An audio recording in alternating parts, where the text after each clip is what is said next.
महिषस्सुवः क्रुद्धः परोपमन्युनागदवर्त्या सुकल्पमग्ने दत्तवपुनस्वोद्दीपयामसे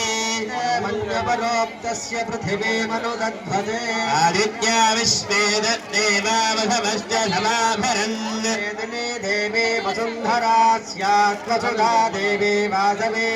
ब्रह्मवर्चतः पितृणा श्रोत्रञ्जक्षर्मणः देवे हिरण्यगर्भिणे महिषस्सुवः क्रुद्धः परोपमन्युनागदवर्त्या सुकल्पमग्ने दत्तवपुनस्वोद्दीपयामसे मन्यपरोक्तस्य पृथिवीमनुदध्वजे आदित्या विश्वे दत्तेवावधमश्च समाभरन् वेदिने देवी वसुन्धरा स्यात्वसुधा देवी वासवे ब्रह्मवर्चतः पितृणा श्रोत्रञ्जक्षर्मणः देवे हिरण्यगर्भिणे